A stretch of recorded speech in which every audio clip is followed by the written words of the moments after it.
Hello everyone. इसके पहले हम लोगों ने रूल ऑफ इन्फ्रेंस देखा था। रूल ऑफ इन्फ्रेंस में कुछ बेस्ड उस पर क्वेश्चन है जो कि काफ़ी इंपॉर्टेंट है और आए हुए हैं। तो आज हम लोग एक क्वेश्चन देख लेते हैं। Prove the validity of the following argument. ये हमारे पास एक पैसेज गिवन होगा जिसमें कुछ आर्गूमेंट्स होंगे। अब हमें करना क्या है, रूल ऑफ इन्फ्रेंस पहले हमें पता होना चाहिए। जैसा कि हम लोगों ने ये देखा था कि अगर P इम्प्लॉइज Q ट्रू है और उसमें कुछ रूल्स थे, modus ponens, modus tollens, syllogism, destructive syllogism, hypothesis, ये सारे रूल्स आपको याद होने चाहिए, तभी ये क्वेश्चन आपसे सॉल्व हो पाएगा। तो इस आर्गूमेंट को पहले हम वेरिएबल का यूज करके कन्वर्ट कर लेते हैं प्रीमाइसेस में।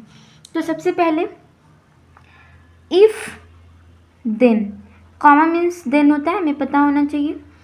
इफ़ और देन, जब भी इफ़ और देन यूज होता है तो इफ़ के जस्ट बाद वाले, यानी कि ये जो स्टेटमेंट है हम इसको P मानते हैं और देन के जस्ट बाद वाले को हम Q मानते हैं। इसका मतलब ये पूरा सेंटेंस क्या हो गया, P इम्प्लॉइज Q। तो हमारे पास पहला जो सेंटेंस मिल चुका है हमें वो है P implies Q, equation first. Next if then, अब अगर कहीं भी ये if Mary runs for office होगा तो इसको हम P मानेंगे और C विल बी इलेक्टेड तो इसको हम Q मानेंगे। बाय द वे अगर यहीं पे नॉट लिखा हो तो हम उसको नेगेशन ऑफ Q मानेंगे। तो यहाँ पे क्या है, if Mary attends the meeting, तो क्या ये ऊपर के सेंटेंस से मैच कर रहा है। If Mary runs office C will be elected, ये अदर स्टेटमेंट है तो इसको हम क्या मानेंगे, ये R हो गया। C will run for office, C will run for office ऊपर वाले से मैच कर रहा है तो ये क्या है, P। अब इफ़ एंड देन है, इसका मतलब ये क्या है, R इम्प्लॉइज P। ये हो गया इक्वेशन सेकंड। नेक्स्ट क्या है, either Mary will attend the meeting और सी विल गो टू इंडिया। तो हमें पता होना चाहिए जब भी और यूज होता है तो वो ये सिंबल डिनोट करता है।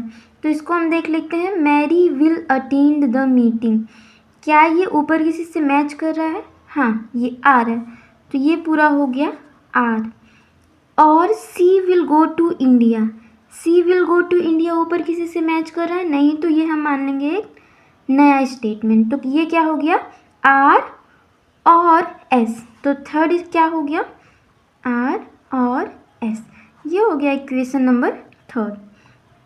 नेक्स्ट क्या है, but Mary can not go to India. तो Mary can not go to India, Mary go to India, तो ये क्या हो जाएगा, negation of S. Negation of S हो गया फोर्थ इक्वेशन। अब क्या है, कंक्लूजन हमें क्या निकालना है, Mary will be elected. Mary will be elected means C और मैरी विल बी इलेक्टेड यानी क्यू। कंक्लूजन में हमें चाहिए क्यू।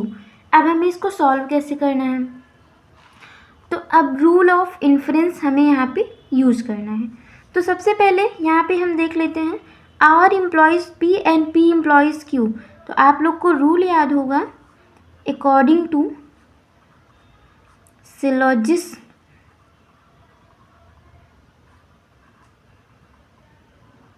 और हाइपोथेसिस सिलॉजिज्म, इसके अकॉर्डिंग क्या होता है कि इफ़ P इम्प्लॉय Q, यानी यहाँ पे क्या है, R imply P and P imply Q, then इसका कंक्लूजन क्या होगा, R इम्प्लॉय Q। तो ये हो गया इक्वेशन नंबर 5। तो यहाँ से अब हमारे पास कौन कौन से स्टेटमेंट को सॉल्व करना है, 5, थर्ड एंड फोर्थ। अब R इम्प्लॉय Q एंड यहाँ पे इसको हम सॉल्व कर लेते हैं पहले